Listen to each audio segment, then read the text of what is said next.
الحمد لله رب العالمين والعاقبة للمتقين والصلاة والسلام على سيد الأنبياء والمرسلين أما بعد.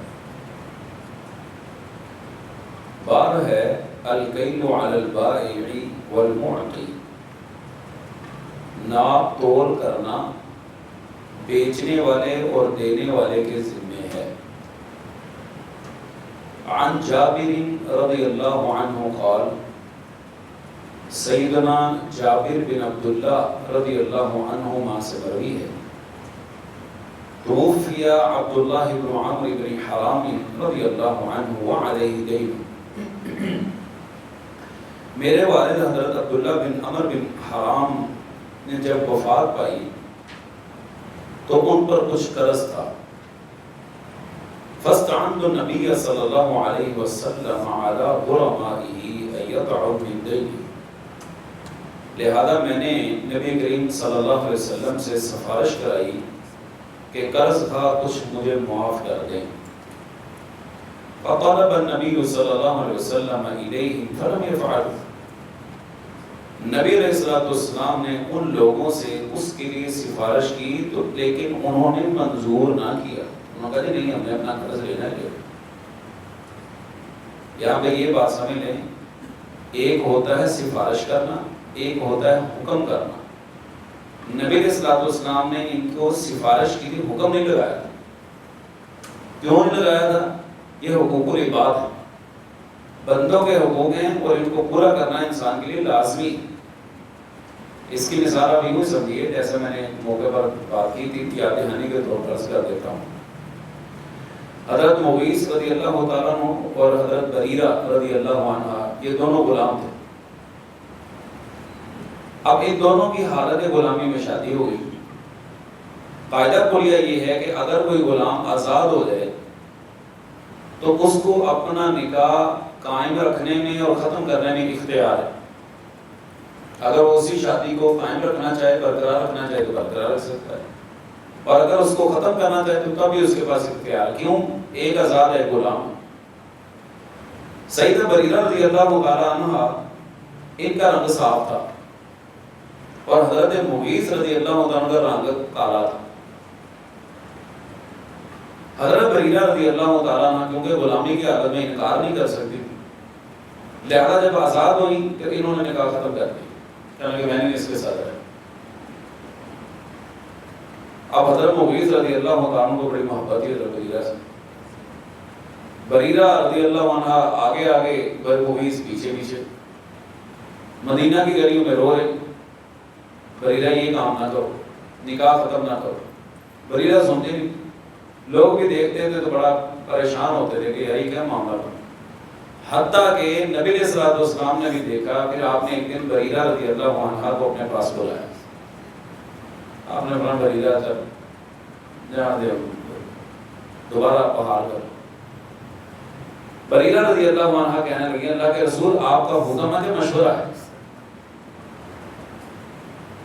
یہ بات اس واقعے کے ساتھ جڑ گئی۔ آپ نے فرمایا حکم نہیں ہے، میرا مشورہ ہے۔ دیکھیں کسی کے ذاتی معاملات کے اندر نبی علیہ السلام حکم نہیں لگا، ایک ذاتی انسان کی پسند ناپسند بھی ہے۔ تو سیدہ بریرہ فرمانے لگی، اللہ کے رسول اگر آپ کا مشورہ ہے تو پھر میں نہیں یہ نکاح کر سکتی۔ صرف یہیں پہ نبی علیہ السلام نے ان قرض خواہوں کو جو مطالبہ کر رہے تھے ان کو کہا کہ چلو یار رعایت کر دو۔ انہوں نے کہا جی نہیں، ہم نہیں رعایت کر، ہم نے اپنا قرض لینا ہے، اور وہ اپنی جگہ پہ ٹھیک ہے، کوئی مسئلہ نہیں۔ جس نے قرض لینا ہے اس کا مطالبہ کرنا ٹھیک ہے، کیوں؟ ہو سکتا ہے کہ اس کی جمع پونجی وہی ہو، وہ کہاں جائے؟ لہذا فقال للنبی صلی اللہ علیہ وسلم، حضرت جابر بیان کرتے ہیں کہ مجھے نبی علیہ السلام نے فرمایا، اذهب فصنف تمرك اصنافا العجوة على حدة وعلك زيد على حدة ثم ارسل الي۔ آپ نے فرمایا اپنی کھجوروں کو چھانٹ کر ہر قسم کی علیحدہ علیحدہ کر لو، عجوہ اور ازد زید الگ کر کے مجھے اطلاع دینا، کھجوروں کے نام۔ ففعلت، یعنی کیا یہ، ثم ارسلت الى النبی صلی اللہ علیہ وسلم، میں نے آپ کو بلوا بھیجا کہ آ جائیں، اللہ کے رسول آپ نے جو فرمایا تھا اس حکم کے مطابق ہو چکا۔ فجلس على اعلاه او في وسطه، آپ صلی اللہ علیہ وسلم کھجوروں کے ڈھیر کے درمیان بیٹھ گئے۔ ثم قال، پھر آپ نے فرمایا کل للقومی، قرض خواہوں کو ناپ ناپ کر دو، فقلتهم حتى اوفیتهم الذی لهم، میں نے ان کو ناپ ناپ کر وہ سارے حصے پورے کر دیے۔ وبقی التمر، پھر بھی میری کھجوریں اس قدر باقی تھیں، کأنہ لم ينقص منہ شیء، جیسے اس میں سے کچھ کم ہی نہیں ہوا۔ بہت سارے فوائد ہیں اس حدیث کے اندر۔ نمبر 1، شہادت جیسا رتبہ کس قدر عظیم الشان ہے کہ انسان اپنی جان کا نذرانہ اللہ تعالیٰ کی بارگاہ میں پیش کرتا ہے، لیکن قرض کا معاملہ اسے بھی معاف نہیں ہے۔ جس نے اتنا بڑا شرف حاصل کیا، اتنی بڑی سعادت حاصل کی کہ شہادت کا رتبہ پا لیا، اس کو قرض معاف نہیں ہے تو عام حالت میں کیا ہوگا؟ ہمارے ہاں تو اس چیز کو سمجھے کچھ نہیں جاتا، کوئی نہیں خیر ہے، دیکھ لیں گے، نپٹ لیں گے۔ نبی اسلام کا فرمان ہے نفس المؤمن معلقۃ بدینہ حتی یقضی عنہ، مومن آدمی کی جان اس کے قرض کی وجہ سے لٹکی رہتی ہے جب تک کہ اس کی طرف سے ادا نہ کر دیا جائے۔ نمبر 2، والد فوت ہو چکا ہے، اس کا قرض اولاد ادا کرے گی، کوئی بھی ادا کر سکتا ہے، لیکن اولین ذمہ داری اولاد کی بنتی، اور اس سلسلے میں اس کو سنجیدہ ہونا چاہیے، نہ کہ یہ کہے کہ انہیں پیو نے لیا سی ہو جانا جو پارٹی ہے جانا میں کیا سے لے، نہیں، جب اس کا مال استعمال کرتے رہے اس وقت نہیں خیال ہے کہ میرے باپ کا مال ہے، اس وقت تو بڑا درد ہے کیسے میرے باپ کی کمائی ہے، تو اب جب باپ کے قرض اتارنے کی باری ہے یہ تو جان چھڑا کے بھاگ رہا ہے، میں کیوں دوں؟ اس کی ذمہ داری دے، نہیں دے گا کل کو اس کو راضی کا نہیں دے گی، دل کا بھی دل کا، الجزاء من جنس العمل، جیسا کرو گے ویسا بھرو گے۔ آج آپ اپنے باپ کا قرض اتاریں گے، کل خدا نہ خاص آپ کے ذمہ قرض آپ کے اولاد آپ کا اتار دے گی۔ نمبر 3، اگر آپ کے پاس قرض اتارنے کی سخت نہیں ہے تو اپنے آپ کو جھوٹی پالش کر کے نا وہاں پہ اپنا سٹیٹس نہ شو کریں گے جی ہم تو بہت ہیں جی ساڑی تے کانٹے لگ جانے جی اسی کیا سانو معاف کر دو، نہیں ہے تو اللہ اعلان کہتے ہیں بھائی ہمیں معاف کر دیں، ہمارے پاس گنجائش نہیں، کہہ دیں وہاں پہ جی وہاں سارا پورا خاندان اکٹھا ہونا ہے جی، اوکے جی ایسے ہونا ہے، غریب محلہ ہونا، اگر ہم کہیں گے ہمیں معاف کر دیں ہماری رہتی نہیں تو بھی ٹھیک ہے، رہتی نہیں تو پھر ادا کریں آگے ہو گئے۔ نمبر 4، قرض اتارنے کے سلسلے میں مدد طلب کی جا سکتی، اپنے کسی ساتھی کو کہتے، اپنے دوست کو کہتے کہ یار یہ قرض اتارنا چاہتا ہوں تو میری حمایت کرو، میری ہیلپ کرو، میں تمہیں تھوڑے تھوڑے کر کے دے دوں، اور اس سلسلے میں جو جس سے مدد مانگی جا رہی ہے اگر اس کے پاس گنجائش موجود ہے تو اس کو اپنا قدم پیچھے نہیں ہٹانا چاہیے، اسے حتی الوسع کوشش کر کے کندھا لگانا چاہیے۔ دیکھیں یہ مال و دولت تو تلک الایام نداولها بین الناس، یہ آج کسی کے پاس ہے، کل کسی کے پاس ہے، پرسوں کسی کے پاس ہے، یہ کسی ایک کی نہیں، یہ اللہ تعالیٰ نے ایک نظام بنایا ہوا ہے۔ آپ دیکھیں معاشرے کے اندر ایسا بھی ہوتا ہے، بس اوقات پر کئی دفعہ ایسا ہوتا ہے، آج جو مالک ہیں نا ان کے ماتحت ملازم کام کر رہے ہیں، کل ہوگا کیا ایک وقت گزرنے کے بعد یہ جو ملازم ہیں ان کی اولادیں مالک بن جائیں گی اور جو مالک تھے ان کی اولادیں ملازم بن جائیں گی۔ اللہ تعالیٰ کا نظام اللہ دکھاتا ہے، وہ کیا کہتے ہیں اللہ لاکھوں کا کتے ککھوں لا کے کمنٹ بنا دیتا ہے، یہ اس کے فیصلے ہیں، یہ اللہ تعالیٰ پھیرتا رہتا ہے، آج کسی کے پاس ہے کل کسی کے پاس۔ وہ ایک خاتون کا آپ نے معاملہ دیکھا تھا جو ورلڈ بینک کے اندر لوگ ملک جو قرضہ لینے جاتے تھے اس کے سگنیچر کے بغیر جناب وہ کام نہیں آگے چلتا، ورلڈ بینک کی پتہ نہیں وہ کیا تھی، اور آخری وقت میں وہ اپنی ایک مہران سی گاڑی رکھی ہوئی تھی، رہائش بھی نہیں تھی اس کے پاس، اس گاڑی کے اندر ہی سوتی تھی، وہیں پہ کھاتی تھی، وہیں پہ پیتی تھی، وہیں مر گئی۔ کہاں ورلڈ بینک کے اندر گھومنے والی آگے پیچھے نوکر چاکر، اور کہاں یہ حال ہے کہ وہ روٹی کھانے سے بھی مجبور، یہ اللہ تعالیٰ کے فیصلے، اللہ تعالیٰ دکھاتا ہے اپنے معاملہ۔ اس لیے اپنا اسٹیٹس بچانے کی کوشش نہ کریں.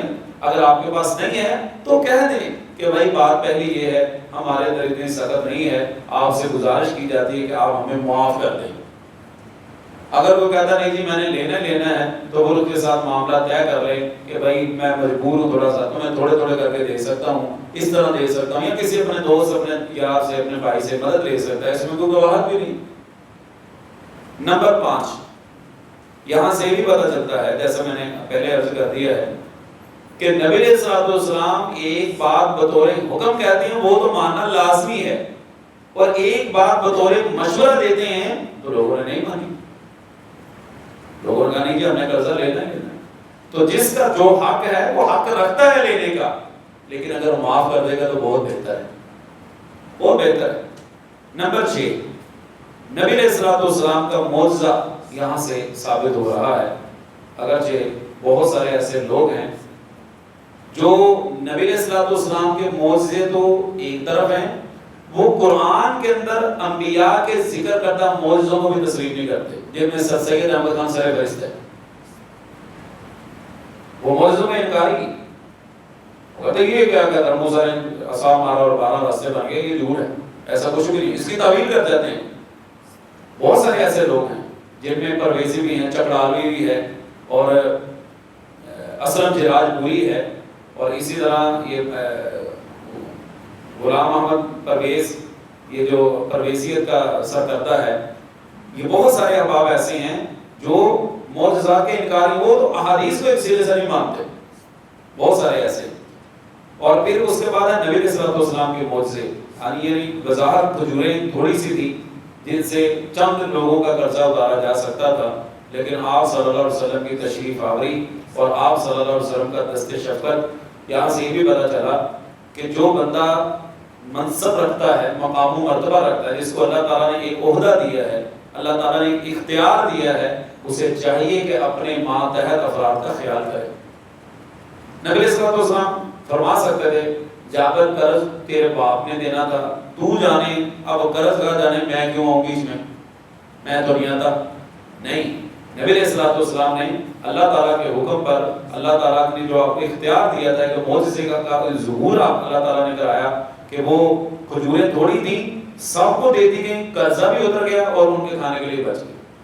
اور میں نے گزشتہ دنوں مجلس میں ذکر کیا تھا کہ نبی علیہ الصلوۃ والسلام اپنے صحابہ کا بڑا خیال کیا کرتے تھے, اور ان کی مدد بھی اس طریقے سے کرتے تھے کہ اگلے بندے کی عزت نفس بھی مجروح نہیں ہوتی تھی. کبھی ہم یہ دیکھیں کہ ہم اگر کسی کے ساتھ تعاون کرتے ہیں تو ہم اس کی عزت کا تیا بانچا تو نہیں کرتے, اس کو دیتے وقت دے بھی رہے ہیں اور اس کو احسان بھی جتا رہے ہیں, ایسا تو نہیں. اللہ تعالیٰ فرماتے ہیں لا تبطلوا صدقاتکم بالمن والاذی, اذیت اور احسان جتلا کر اپنے صدقات کو ضائع نہ کرو, اپنی نیکی کا کباڑہ نہ کرو. کہ نیکی کرنی ہے تو بھول جائے, نیکی کر کے نیکی کا دریا میں ڈر بھول جائے. لیکن یہاں پہ تو جناب تذکرے, اور آج کا تو جدید دور ہے, تصویریں اور اس طرح کی چیزیں بنا کر لوگوں کو اللہ اعلان بتایا جاتا ہے کہ دیکھو میں نے اس کے باپ کے ساتھ بڑا احسان کیا ہے, میں نے اس کو قرضہ دے دیا ہے, اس کا قرض اتارنے میں اس کی مدد کر دی. اب تو ہم یہ قدم نہیں اٹھاتے, اور اگر اٹھاتے ہیں تو ان حرکات کی وجہ سے اپنا عمل کا اجر وہ ضائع کر رہے ہیں. اور اس کے ساتھ ساتھ جو مسئلہ امام بخاری رحمہ اللہ نے ثابت کیا ہے وہ یہ ہے کہ قرض کیونکہ حضرت جابر رضی اللہ تعالیٰ عنہ اتار رہے تھے, اور کھجوریں دینے کے لیے بھی حکم نبی صلی اللہ علیہ وسلم نے حضرت جابر کو کیا ہے کہ آپ جو ہے وہ اٹھا کے دیں, حق بھی ان کا بنتا ہے. نبی علیہ السلام نے نہیں فرمایا کہ میں دیتا ہوں اٹھا, کیونکہ ان کے ذمہ ہے تاکہ کسی کے ذہن میں یہ نہ آئے کہ نبی علیہ السلام دے رہے ہیں, ان کے ہاتھ سے دلوائے, ان کے ہاتھ سے دلوائے. یہ بھی ایک ہمارے لیے رول ماڈل ہے, یہ ان لوگوں کے لیے جو اپنے والدین کی خدمت کرتے ہیں.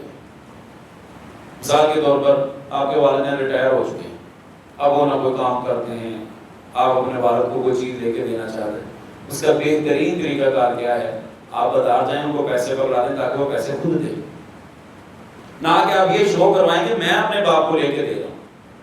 اس کو بڑا بنا کے رکھیں, کوئی بھی چیز لے کے دینی ہے باپ کے ہاتھ میں پیسے بنا لیں, بھائی آپ دیں, پہلے گھر میں جانے سے پہلے پکڑا دیں یہ جو چیز آپ نے لینی پیسے آپ نے دینے, تاکہ باپ دیکھیں بزرگ جو ہوتے ہیں نا, بزرگ یہ آخری عمر میں پہنچ کر نا اس بات پہ بڑی خوشی محسوس کرتے ہیں کہ میرے کو پیسے دے.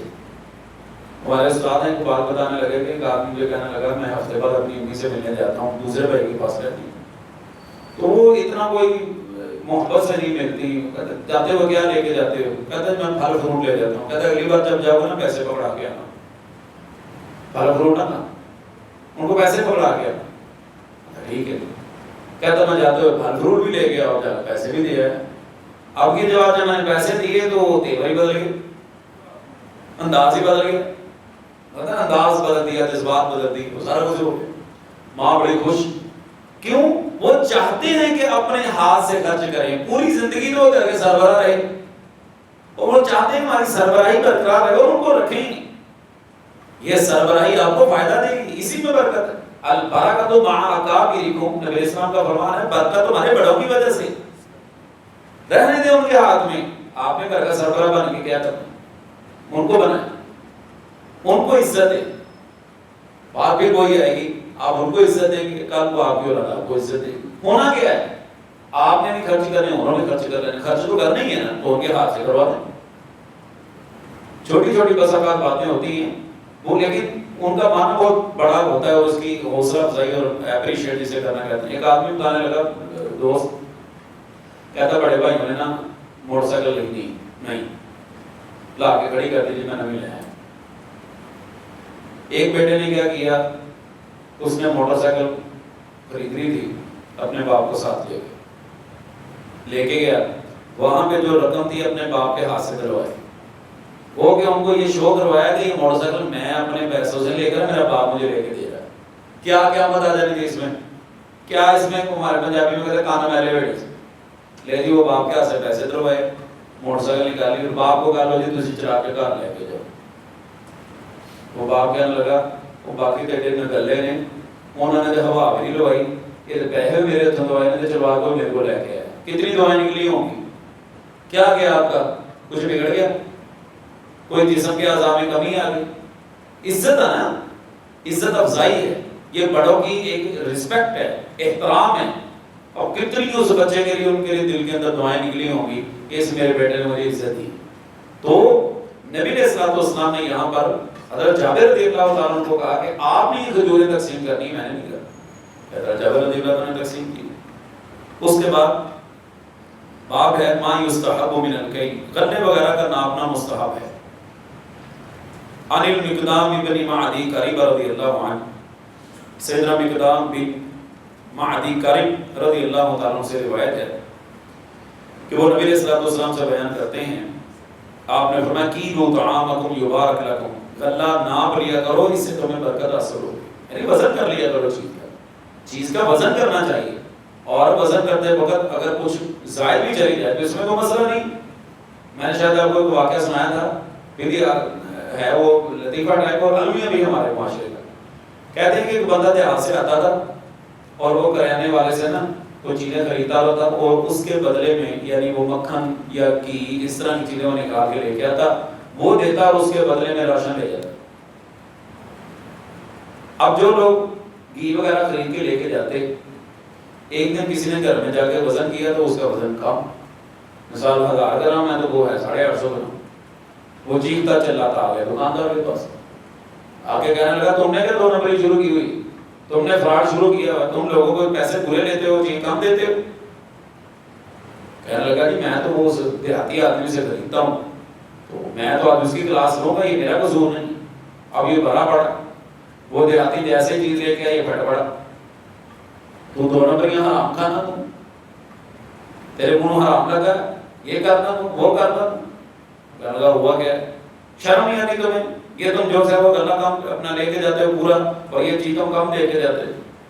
وہ کہنے لگا سائیں اساں پنڈو لوگ سڑکوں تکڑی کہیں جن نے وزن کر, میں تو جو تم سے راشن خرید کے لے کے جاتا ہوں, جو تم مجھے پیکٹ بنا کے دیتے ہو, یہ کلو کا ہے, یہ 3 پاؤ کا ہے, میں تو اتنا رکھ کے مکھن اور گھی ناپ کے لے جاتا ہوں اور لا کے تمہیں دے دیتا ہوں. مجھے تو پتہ نہیں تکڑی کا وزن, تو 2 نمبری کہاں سے ہو رہی, کسی دکاندار کے, وہ نہیں پورا دے رہا, تو شرم کے ہمارے منہ لگا دی. ہمارے یہاں تو یہ چلتا ہے.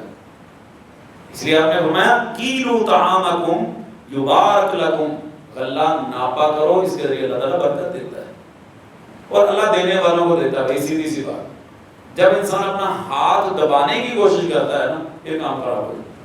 ہم نے کم از کم اپنی شعور کی عمر میں دیکھا ہے کہ بازار سے کوئی چیز لینے جاتے تھے نا تو وہ کچھ نہ کچھ زائد ڈال دیتا ہے. جب سے یہ ڈیجیٹل تکڑیاں آئی ہیں نا، اس نے تو بیڑا ہی گرک کر دی ہے. یعنی دکاندار جب چیز توڑتا ہے اس کے دل کو کچھ ہو رہا ہوتا ہے کہ جب 5 گرام کے اوپر چل جائے نا، وہ کہتا ہے کہ یہ 100 روپے دی تھی، 105 روپے دی.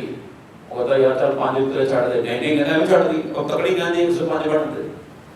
حالانکہ جب وہ ہمارے پنجابی میں بٹے کہتے ہیں نا جس کے ذریعے وزن کرتے، اس کا ایسا حساب ہی نہیں ہوتا.